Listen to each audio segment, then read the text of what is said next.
It's a hot topic, and I hope by the end of this lecture I can actually convince you that catheter-directed therapy for acute PE is the way to go. So let's start. So objectives today are going to be that we're going to cover the classification of PE, because this is the most important thing. If you can classify the high risk and the low risk, depends on what modality of treatment you want. The pathophysiology, to understand why exactly we do lysis and why it works, the rationale for lysis, and then catheter-directed therapy, and then recent literature. So just briefly talking about pulmonary embolism, why is it important? These are figures from United States. In US, 300K to 600K cases per year, 1 to 2 per 1,000 people, and as high as 1 in 100 if more than 80 years old. And why is it important? Because there is a 10 to 30% overall mortality, and sudden death is the main reason here. These are figures from 2012, where they had about 166,000 primary admissions for PE, and these patients had an in-hospital mortality of 3%. And most commonly when you have a PE, it is coming from a lower extremity DVT. So this is the classification. How do you classify pulmonary embolism? So you can basically, this is on the AHA guidelines, where they divide it into massive PE, submassive PE, minor and non-massive PE. So this is the most important slide where you need to know where exactly the patient falls. What do you call it as a massive PE? These are high-risk patients, have sustained hypotension, which means less than 90 millimeter of mercury for more than 15 minutes. So it's not just one episode, it is sustained hypotension. They need inotropic support. They can be pulseless, persistent profound bradycardia, which is less than 40 beats per minute with signs of symptom of shock. If none of these are present, then they are either submassive or minor. Submassive means there is systemically normotensive, but there is a right ventricular dysfunction. What do you mean by right ventricular dysfunction? Is that you see the straightening of the septum. So normally the left ventricle septum should be like this. It goes towards the right ventricle. When it becomes straightened, then you measure these ratios. You measure the RV to LV ratio of more than 0.9 or a right ventricular systolic dysfunction on echo. These will come to the submassive PE. This is on echo. This is also on CT. Elevation of a BNP of more than 90 in a patient who never had it. Elevation of nitro-pro-BNP. And then you can have the ECG changes of a new or a incomplete right bundle branch block, anteroseptal ST elevation or depression, anteroseptal T-wave inversion. And this myocardial necrosis also comes here. So if patient is normotensive but has cardiac enzymes which are elevated, then it is submassive PE. Luckily, majority of people actually have a minor or a non-massive PE in which they are normotensive, there is no right ventricular dysfunction and no myocardial necrosis. So whenever you read a CT for a PE, always look at the septum, always look at this ratio. And where is this figure coming from? I'll just talk in a minute. So this is the patient profile. So only 5% will actually have a massive PE. Why it is important? Because these are the patients who have a 58% mortality at 3 months. 40% will be a submassive PE, mortality comes down to 21%. Luckily, majority of them have a minor PE, which is good prognosis, no mortality. So once you know the patient is here, you can pretty much tell them you are safe. It is these two groups which actually need treatment. How do you determine the risk? This all is coming from this article in Chest, where they actually evaluated the value of echocardiography in the right to left ventricular end diastolic diameter ratio, the ratio I told you 0.9. So what they did here, they had a registry of about 1500 patients. The mortality rate was only 1.9 if this ratio was less than 0.9. As soon as the ratio became more than 0.9, the mortality rate went to 6.6. So that is the cutoff that they use. This is the same thing but doing it on CT. This is an article from Radiology, in which their analysis of 120 patients hemodynamically stable PE based on CT, PE-related mortality at 3 months. 17% if the RV to LV ratio was more than 1.5, 8% if it was between 1 and 1.5, and 0% if it was less than 1. But realize these are patients who are hemodynamically stable. Does not include patients who are hemodynamically unstable. So this is another retrospective analysis of 63 patients with chest CT, where they came up with this ratio of 0.9. So this is the most important ratio. If it is more than 0.9, then that is where they have an adverse effect of 80.3%. Less than 0.9, adverse effect is only 51.3%. So whenever the ratio is more, the right ventricle is dilated, the left ventricle is smaller, that is where you have these problems. This is again the study showing all the registries where they saw all these cases coming from circulation. Okay. Now, why treat submassive PE patients aggressively? So I told you about patients who are massive PE, they need treatment. They are hypotensive, bradycardic, no doubt. The group of submassive PE is where the gray area is, where people believe should they be treated, should they not be treated. So various studies report presence of right ventricular dysfunction as a predictor of poor clinical outcomes. I already showed that to you. Why? Because of mortality, adverse effects, and then recurrence. This is the pathophysiology. If you don't understand this, you will not understand why we are doing all these treatments. So you see the lung, you see a big thrombus there. This is the thrombus. Some of these slides, especially the pathophysiology, have been borrowed from Dr. Weir's lecture, so you might find some of them, you've seen them earlier. This is what happens. When you have a thrombus, it releases all these epinephrine, thromboxane, serotonin, histamine. This is what causes. Okay, you have a thrombus. What it causes? This is a thrombus in the left. Is in the pulmonary veins. It causes load over the right ventricle. There is, pulmonary arteries. The right ventricle. The right ventricle dilates. The septum deviates towards the left ventricle. There is decreased return from the lungs, there is decreased preload, left ventricle becomes even smaller, have a left ventricular dysfunction. Okay. So why do you need to do lysis? Because it improves right ventricular hemodynamics, decreases the pulmonary varus return, decreases the right ventricular pressure, restores the septal position. By doing this, it improves the left ventricular hemodynamics, increase pulmonary blood flow, increase preload to the left ventricle, atrium left ventricle, improves the left ventricle output, and then improves the blood pressure. So this is the pathophysiology. You have hypotension, RV dysfunction, RV dilatation, decreased the sensibility of the left ventricle due to interventricular dependency that I showed you, tricuspid regurgitation, decreased RV cardiac output, decreased preload to left ventricle. This also causes decreased preload to left ventricle. Decreased left cardiac output, you have all the myocardial enzymes going up, myocardial ischemia. And once you have myocardial ischemia, this is a cycle which goes. So you want to break this cycle. That is why you need to treat pulmonary embolism. Okay. This is the article from European Heart Journal. So we all talk about US, but let's see what they do in Europe. So in Europe, when a patient comes with suspected PE with shock and hypotension, this is the algorithm they follow. If CT angiography is available, he gets a CTA. CT angiography is negative, you look for other causes. If it's positive, you do PE specific treatment. If you don't have CT available, then you do an echo. You check for right ventricular overload. If there is no, you look for other causes. If yes, then if CT becomes available or patient is stabilized, then you get a CT angio. Otherwise, you just start the treatment. That was with shock. Okay. There is another algorithm. This is without shock. So clinically assessed probability of PE, low intermediate PE. Then you do a D-dimer.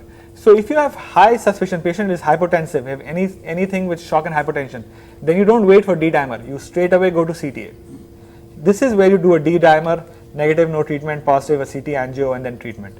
High probability PE, then again a CT angio and follows the treatment. So there is no role of D-dimer in a patient who is with shock and hypotension.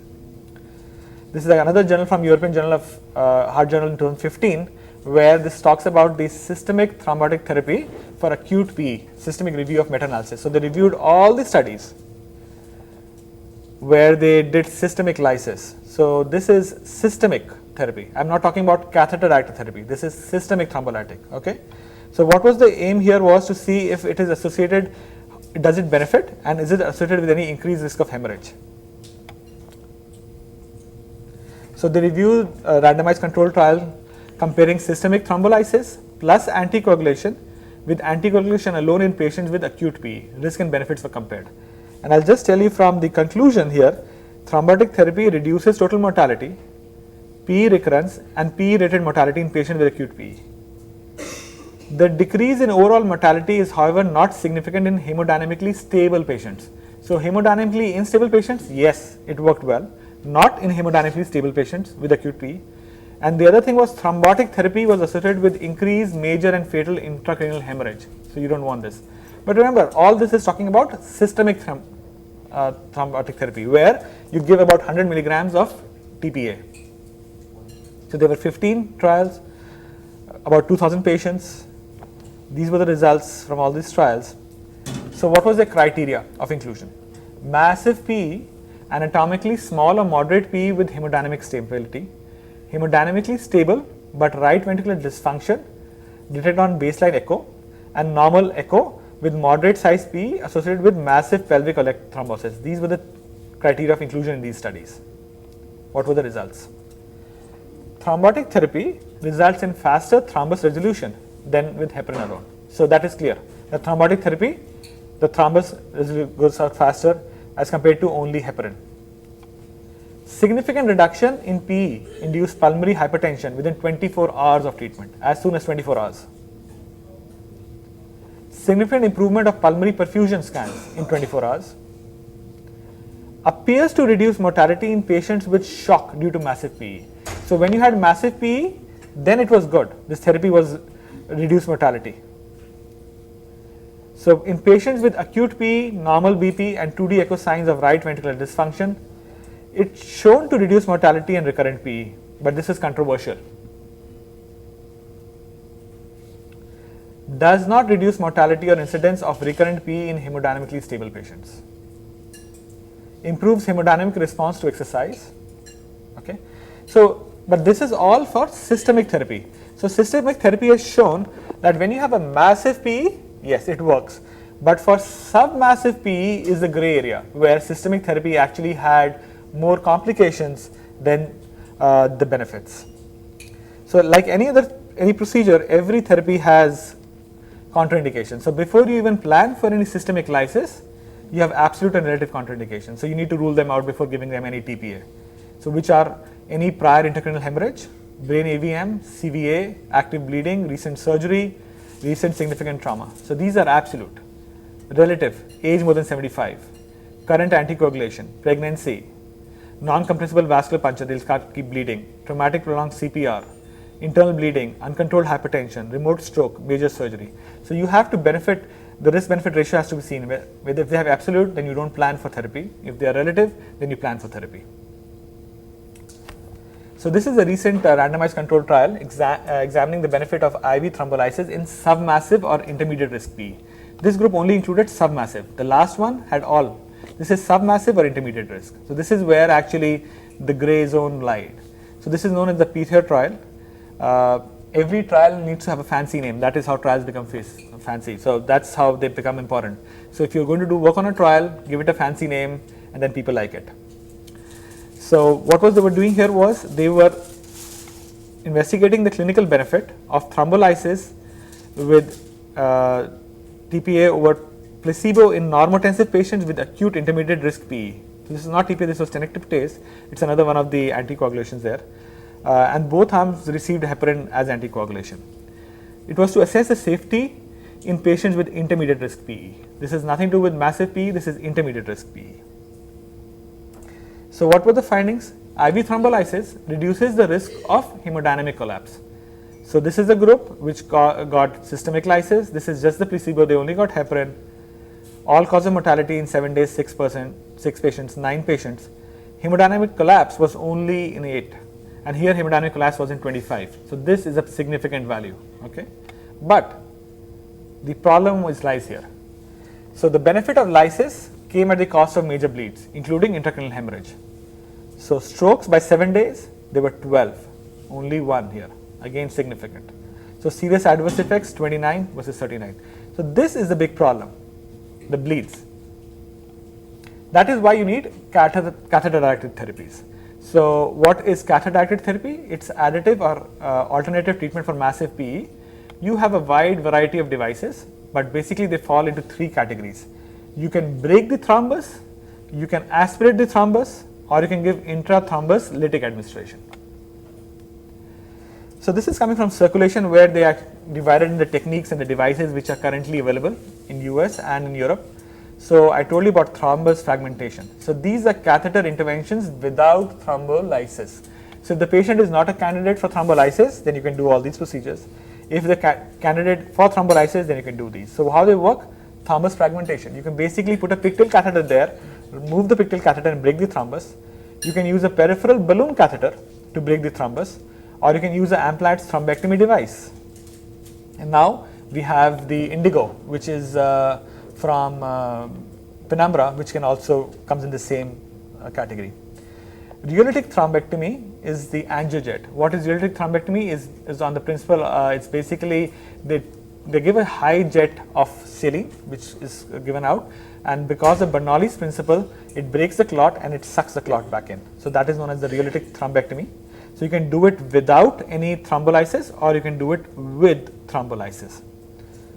Suction thrombectomy, where you basically suck the clot out. So you have multiple devices here. Then you have rotation thrombectomy, where you rotate it something similar to a pigtail catheter and you break the clot, and then you can combine these treatments. Coming to catheter interventions with thrombolysis. So this is with when you are actually giving them thrombolytic agents. Catheter directed thrombolysis, continuous infusion with or without bolus. So you can have a unifuse. These are just infusion catheters or McNamara's catheters. These are infusion length catheters. You place the catheter in the clot and you slowly infuse TPA over the next 24 hours. You can have ultrasound enhanced catheter directed thrombolysis known as the EKOS, where you actually place an ultrasonic probe into the clot and you slowly disperse TPA. You can have this rheolytic thrombectomy plus catheter directed thrombolysis, that is angiojet, where you can not only use it for breaking the clot, but also you can give thrombolysis known as pulse thrombolysis, and you can have combined techniques. So I'm going to show you a couple of these. So this is the pigtail. You place the pigtail, you rotate the pigtail here, you break the clot, and then this is how you treat. This is the technique of balloon angioplasty. You take a balloon, you place a balloon in the pulmonary artery and break the clot. These are for aspiration thrombectomies, where you place these catheters and you basically suck the clot out.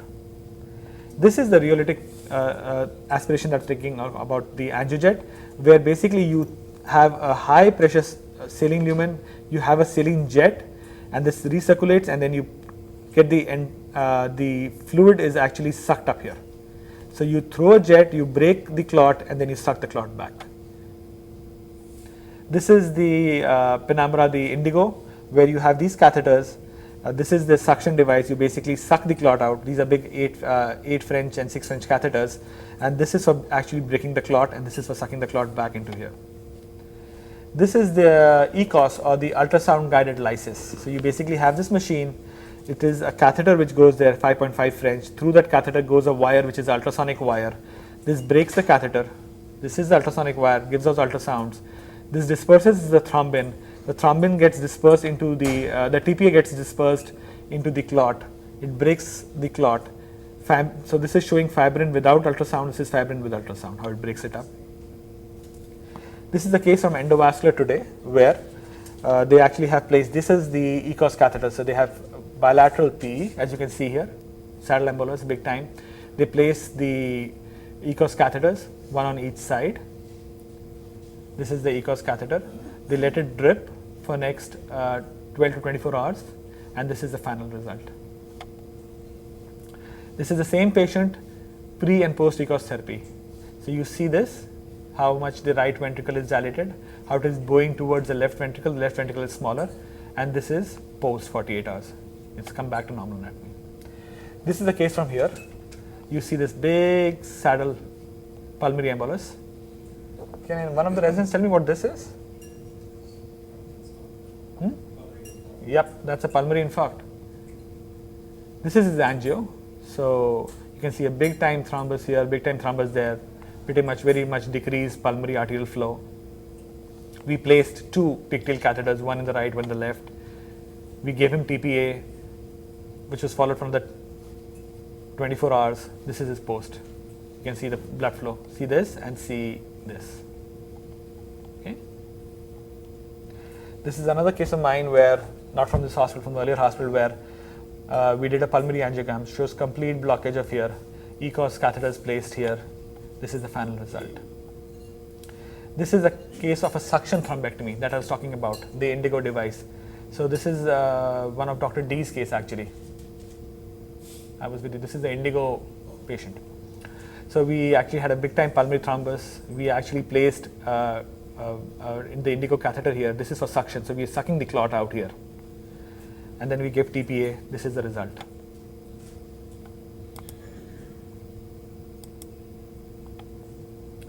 So this is another patient. This is a patient actually who could not get TPA because of contraindications. So you can see the big clot here. Okay. And then this is just after sucking the clot out. This is 15 minutes after the first one. So you can see the big difference there. This is another patient from my old hospital. So you can see a massive PE. You can see the bowing of the septum here. This is his pulmonary artery pressure, 55, markedly raised. He has massive PE on both sides. We performed a 5 French pigtail rotation. He didn't have any improvement with this. He's hypotensive. Then we placed a McNamara catheter. This is a Lysis catheter. This is the length of where the TPA comes out from, probably about 5 or 6 centimeters. We gave him 10 milligrams TPA across each main pulmonary artery, still had no improvement. So finally we used the Angiojet. I talked about Angiojet, but Angiojet actually has a black box warning. It is not recommended for PE, but at that time we did not have anything else. EKOS was not in the market. So we used a 6-phase Angiojet. His hypertension and oxygenation improved after Angiojet. So I'll talk to you about recently about these 2 trials. These are the most 2 important trials to convince you that yes, we can do catheter-directed treatments. As I told you, you want to do a big trial, give it a fancy name. People remember it. So this is known as the ULTIMA trial. It was presented at the annual meeting of American College of Cardiology in 2013. It basically stands for Ultrasound Accelerated Thrombolysis of Pulmonary Embolism. It's a prospective, randomized, controlled study. So it becomes important when they are prospective, randomized, controlled study. It's a good study of ultrasound accelerated thrombolysis for the treatment of acute PE. Everything else I was showing you was retrospective. So the ULTIMA trial. What were the enrollment criteria? Symptoms less than 14 days. That is what is known as acute PE. So a PE which has been there for more than 14 days is not acute PE. No hemodynamic collapse at presentation. No active bleeding. Acute symptomatic PE confirmed by contrast enhanced chest CT with embolus located in at least one of the main proximal lower pulmonary arteries. RV to LV ratio more than 1 on echo. So this ratio was more than 1. Okay. So what they did was they had patients who got heparin alone, and there were patients who has EKOS and heparin. Through EKOS they were given TPA. So this is actually the baseline. This is the ratio, RV-LV ratio. It had to be more than 1. So at baseline it was 1.28. At 24 hours after therapy it became 0.99 and then came down to 0.95. Here baseline was 1.2, 24 hours was only 1.17, 90 days was 0.98. So you can see the significant difference that is there. This is the right ventricular dysfunction. This is baseline. They had severe, moderate, mild and normal. The same patients changed their profile in 24 hours and in 90 days, and you can see the difference here. Clinical outcomes in 90 days. There were no deaths, there were no recurrent thromboembolism, no major bleeds. They did have minor bleeds. The minor bleeds, these 3 patients were actually groin hematoma, transient mild hemoptysis. So nothing major, everything was controlled by it. This death here was basically was there, but you can see the difference. There is no major bleed here. But if I go back to the studies where they did systemic thrombolysis, they had a major bleeds. They had a big percentage of people having intracranial hemorrhage. Systemic lytics versus EKOS. So when you give systemics, you give 100 milligram. Here in the study, the average was they gave 20.7 milligrams. Mortality 5.9 came down to 4.3. Mortality here was pretty much no. Nobody died. Only one expired because of other reasons. Right ventricle size improved. RV function improved. Major bleeding 20% here. When you do systemic therapy, nothing here. Intracranial hemorrhage 3%. This is 0. So this is why catheter-directed therapy is the way to go. You are not only reducing complications, you are using very low dose TPA and still getting better results. This is the other important trial. This is the Seattle 2 trial. This was followed after the ULTIMA trial. They came up with the Seattle 2 trial. So this is a prospective, again, a single arm, multi-center trial of ultrasound facilitated low dose fibrinolysis for acute massive and submassive PE. So this is acute massive and submassive. Here, if you remember, it was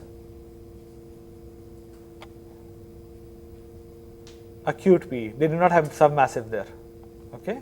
And they also did not have hemodynamically unstable patients there. So this was done to evaluate the efficacy of ultrasound facilitated catheter-directed low-dose hemodialysis to reverse RV dysfunction as a measure by CT determined by the ratio in massive and submassive, and then assess the safety of ultrasound facilitated catheter-directed low-dose hemodialysis in patients with acute massive submassive PE.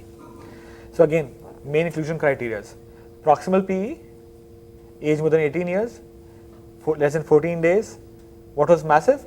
Patient had syncope, systemic hypotension, cardiogenic shock, and resuscitated cardiac arrest. Or submassive PE, where the only criteria was they were not hypotensive, but they had a ratio of more than 0.9. Exclusion criteria, pretty much similar to the one that precluded from anybody getting TPA. Stroke, TIA, head trauma, active bleeding within 1 month, major surgery, serum creatinine more than 2, clinically determined high risk for bleeding, hemodynamically instability, pregnancy. Okay, so this is what they did. Standard anticoagulation for PE, and they had a goal of PTT of 40 to 60 seconds during procedure. They placed the catheter and treatment based on the extent of disease. Unilaterally, they placed one catheter with TPA, 1 milligram per hour for 24 hours. If they placed two catheters, they gave 1 milligram per hour for 12 hours only. So the total dose was only 24 hours. A baseline right heart cardiac measurements were done, including pulmonary artery systolic pressure, and they did the TPA, including ultrasound facilitated activation of high frequency low power ultrasound, and then they looked at procedure completion, which was they just measured the right heart catheter measurements and catheter removes. So as per going forward these days, in US majority of hospitals, they actually do not do a repeat angiogram. What they do is they just treat the patients, they measure the pulmonary artery and the heart pressures. After 24 hours, they measure the pressures again and they take the catheters out. There is no need for a repeat angio. So this is the mean dose. I told you about close to 24 hours, 24. They were able to successfully place the device in pretty much every patient. These are access sites, and these are the number of devices. 0, because I think one of the patient died before placement. 1 only on one side, and both sides depending on the PE. So if you want to see the characteristics of PE, I think there's nothing much important here, but this is where the things come in. So pre-procedure, right ventricular to left ventricular ratio. Close to more than 1, this is at 48 hours. It came back to normal. This is the mean decrease in RV to LV ratio for massive and submassive PE. So you can see this is how they actually responded, and this is for the massive submassive PE. So you can clearly see that when the patients had a massive PE, the response was much better than the submassive PE, but the PS systolic pressure decreased as well as the ratio decreased. So mean length of stay, this is where it comes. So the cost of the patient staying in the hospital, 8.8 days, in hospital death were only 3%, 30-day mortality was only 4, serious adverse effects due to device were only 2, serious adverse effects to TPA were 2, IVC filter was placed in 24, intracranial hemorrhage was in 0. So this is the figure you need to remember. Major bleeds in 30 days. So this is the intracranial hemorrhage. So you have 3%, 2% and 0%. So this is where the trial comes. So you have systemic therapy, you have about 3 to 2% of intracranial hemorrhage. Here the intracranial hemorrhage was 0%. This is one of the latest studies that came out, whereas again ultrasound assisted catheter directed thrombolysis or submassive PE, which again shows to the same benefit coming through. There are a lot of studies going on right now, which I have not included right now because some of them are retrospective.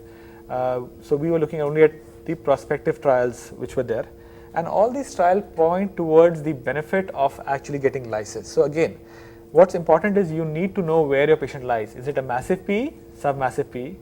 Massive PE means they need to get lysis, and again the benefit of catheter directed therapy is that it causes much less bleeding, intracranial hemorrhage. The other benefit of catheter directed therapy is in patients who cannot get TPA, you can actually do suction thrombectomy and take the clot out. If it's a submassive PE, which is the gray zone, which I showed you here, that these patients really benefit. In long term, their heart ratios become better, and they do not develop pulmonary artery hypertension, which is a big thing going forward. And with what risk? Really no risk, literally no bleeding. You are able to do the procedure safely. Within 24 hours, they are out of the hospital. They are back on the floor. Majority of these procedures you can do with small catheters. These are 6 French, 5 French catheters and sheets. Low dose TPA, 24 milligrams in the Seattle and the Seattle trial. But now the latest recommendations is you can actually go down till 17 milligram of TPA. So you've cut down from 100 to 17 milligram with the same benefit, and actually less mortality. So this is pretty much the talk. I think I can convince you now that catheter-directed thrombolysis is the way to go for PE. Yeah. Go ahead. So a lot of these that showed the benefits, safety, like the safety profile or ultrasound assisted, and correct me if I'm wrong, we don't do that here. And I looked at, I haven't looked at this recently, but I looked at it a while back, and when I looked at just like regular catheter-directed TPA, the risk profile that I found in older studies seemed to indicate that it was really not significantly safer than systemic TPA. So we can't really apply this to what we do, right? No, even the catheter-directed therapy, even when you're just using a pigtail there, the difference is the dose of TPA you're giving. So remember one thing: when you give TPA, it just flows systemically. It doesn't go to the clot. So when you give TPA, and you just give TPA systemically, it goes everywhere. That is what causes bleeding. When you do catheter-directed therapy, it depends on where your placement of the pigtail catheter is. If you just place one pigtail catheter in the main pulmonary artery, the TPA just flows through path of least resistance, which is it just flows away from the clot to the vessels which are already canalized. So the way of doing this treatment is you actually have to bury your catheter, whatever method, is it a pigtail or is it EKOS or it's an infusion catheter, inside the clot. So if you're giving TPA from a main pulmonary artery, it has no use. I don't believe in that. But yes, if you can get your catheter right into the clot, that is where the therapy happens. The other issue is also you're cutting down the dose. Just imagine you're giving somebody 100 milligram of TPA. It is a big dose. That is the cardiac dose. That is where all the bleeding complications have occurred. Majority of times, if you are able to give it through a catheter, you give only 1 milligram per hour. So 1 milligram per hour for 12 hours is 12 milligram, and for 24 hours is 24 milligrams. So it is about 1/4 of the dose you give for systemic therapy. The other issue is that when a lot of these patients, they used to give TPA catheter therapy through the femoral approach. So patient could not walk and have groin hematomas. Now everybody has moved towards doing all these procedures from the jugular approach. So it's much better for the patient. The patient can sit up, can walk around. This place bleeds less. It's more visible rather than a groin which bleeds. And the recent data is all pointing towards catheter-directed therapy actually. As for a question about EKOS, we probably will have EKOS in the next month. We are close to getting EKOS in the next month. Till the time we have EKOS, we definitely have the McNamara and the infusion catheters. We can do those, where you can actually place the infusion length of the catheter in the clot and do systemic therapy, do targeted therapy. The issue was never that. So the issue was patients who have hemodynamic collapse, they need therapy. So there was never a question of whether do they need to be treated or not. The problem was the submassive group. So if you realize the massive group was only 5%, the submassive group is about 45%. So 45% of the patient, that was a gray area where the benefit was there of doing the therapy, but the risk was very high because you were treating them, but you were causing them intracranial hemorrhages. So those were the patients you want to treat with less risky procedures, and this is where this comes in. Also the guidelines differ because what happens about you're talking about guidelines. So the guidelines are made for general hospitals. They're not made for tertiary hospital or university hospitals. They're made for a general hospital in US, probably 100-bed hospital, where a patient with PE goes and he can get that treatment done. So the guidelines actually lag behind what is currently being done and what is currently being practiced in all the major medical centers. So it will take a couple of years for the guidelines to change. So guidelines are made like the stroke guidelines. The stroke guidelines still are systemic TPA. You know that systemic TPA does not has the same effect as well as going intravascularly and doing a clot retrieval and TPA through a vessel. But if you see the stroke, if you go to their website and say what is the treatment, what is the guideline?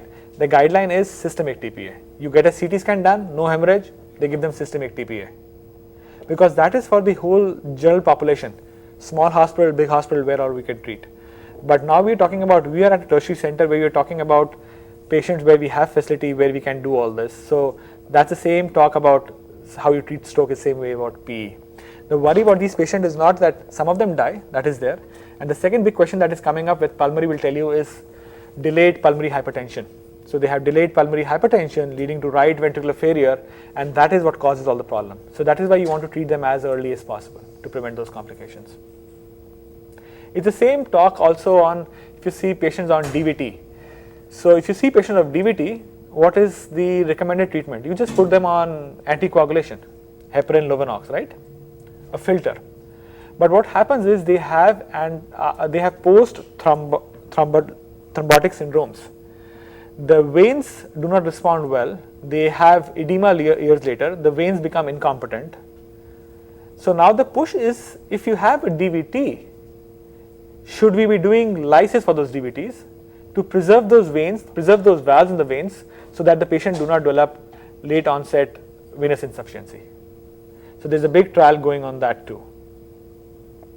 But again, all these things can be done at a setup where you have all these facilities. So if you are a small hospital and you have a DVT, what you're going to get is you're going to get lysis by just simple heparin. You cannot have a catheter directed treatment for that DVT. So I'm just telling you this is what is going forward, because you'll be seeing this more and more. If you go to other places, you'll be seeing a lot of this. They've actually even moved away from doing an angiogram. So what they do is they diagnose it on PE, they just go under fluoro, place those catheters, measure the pressures, because the pressure is the main. So it's all to pathophysiology. That's why I showed you pathophysiology. It's all to do with the pulmonary artery and the heart pressures. So if you know the pulmonary artery and the heart pressures, you give them TPA, do this therapy, and then you measure the pressures. You do not need to do any follow-up CT, any follow-up echo, or follow-up angiogram. So you, on the floor only, you just measure the pressures and you can just pull these catheters out. They do not need to come back to your angio suite for these catheters. You send the patients to the MICU with a Swan-Ganz catheter? So this is, they don't have you don't keep a catheter measurement there. This is the catheter, you can measure pressures through that same catheter that you deliver in TPA. This is just a 5-French catheter. Swan-Ganz catheter are much bigger catheters. So the patient actually is, irrespective of what you treat, you don't treat them beyond 24 hours. So you continue treatment 24 hours, on the ICU itself you can measure pressures and you take the catheters out. Yeah. Any other questions I can answer? Thank you.